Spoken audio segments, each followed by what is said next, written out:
សួស្តីអ្នកគ្នានៅក្នុងវីដេអូនេះគឺខ្ញុំនឹងណែនាំអ្នកគ្នាអំពី AI ថ្មីមួយដែលខ្ញុំទើបតែឃើញដែរដោយសារតែខ្ញុំបានតេស្តចេញរូបភាពវីដេអូហើយនឹងសារសរសេរប្រមផ្សេងៗចូលទៅក្នុងហ្នឹងឃើញតែវា generate ឲ្យយើងលឿនអញ្ចឹងកុំឲ្យខាតពេលយើងអាចទៅទស្សនាវីដេអូទាំងអស់គ្នាបើសិនជាអ្នកគ្នាពេញចិត្តជាមួយនឹងការបង្រៀនរបស់ខ្ញុំអ្នកគ្នាអាចធ្វើការ donate បានតាមរយៈ QR នៅខាងក្រោមអូខេអញ្ចឹងជាដំបូងយើងចូលមកកាន់ browser របស់យើងមកអញ្ចឹងបន្តមកទៀតយើងចូលមកកន្លែង search យើងសរសេរពាក្យថា CR តោះអញ្ចឹងពេល search ចេញមកយើងឃើញកន្លែងនេះវាមាន image AI ហ្នឹងយើងចុចលើហ្នឹងមកអញ្ចឹង website របស់វាគឺយើងឃើញមានដំណងបែបនេះហើយបន្តមកទៀតយើង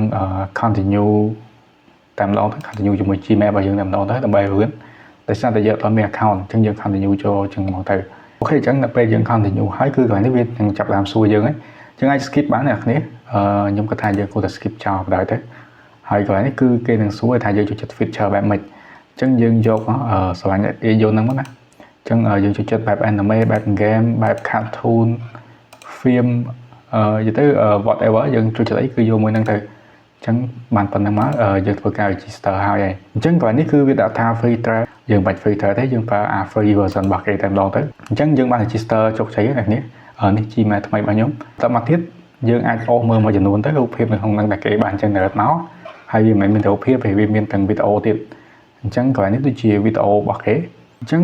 ដើម្បីយើងបង្កើតរូបភាពបានយើងចុចកន្លែង create ហើយបន្តមកទៀតវានឹងចូលមកដល់កន្លែងនេះហើយអញ្ចឹងទៅនេះគេដាក់អក្សរថា image ហើយកន្លែងនេះគឺវីដេអូប៉ុន្តែពាក់ព័ន្ធជាមួយវីដេអូខ្ញុំបានតេស្តហើយម្ដងហើយប៉ុន្តែកន្លែងនេះគឺយើងតេស្តរូបភាពសិនមកហ្នឹងហើយកន្លែងនេះគឺយើងចង់បានរូបភាពម្ដងប៉ុន្មានបើសិនជា2យក2បើសិនជា3យក3មកហើយយើងយកតែមួយក៏បានដែរហើយទៅនេះគឺជាទំហំរូបភាពហ្នឹងអញ្ចឹងយើងយកទំហំ YouTube ទៅតមកទៀតខ្ញុំអត់ដឹងថាទៅ save ប្រហែលមិនឲ្យវាចេញរូបភាពអមមើលទៅវាលយទេណាប៉ុន្តែយើងអាចប្រើ website ជំនួយបានអញ្ចឹង website នេះគឺ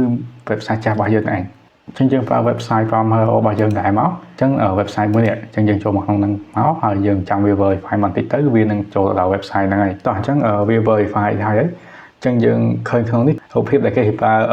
prompt ដែលគេសេឲ្យ generate ហ្នឹងអ្នកគ្នាអញ្ចឹងខ្ញុំចង់ generate បែបមើលទៅ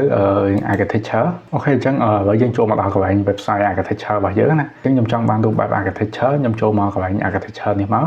ហើយបន្តមកទៀតខ្ញុំចង់បានរូបមួយណាឧទាហរណ៍ខ្ញុំយកមួយនេះចុះហើយយើង generate វាថ្មីអញ្ចឹងយើងអូសទៅក្រោមយើងចុច copy នេះមកហើយយើងទៅ website យើងវិញហើយខ្ញុំ pass prompt យើង copy មិញ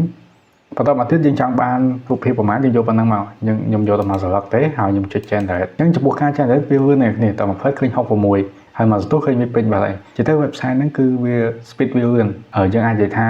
វា response មកលឿនអញ្ចឹងណាហើយ website ហ្នឹងវាអត់សូវមានគេស្គាល់ខ្ញុំអត់ដឹងមិនដែរប៉ុន្តែខ្ញុំសាកធ្វើទៅលយដែរនេះនៅពេលយើងធ្វើរូបចេញមកបានប៉ុណ្ណេះ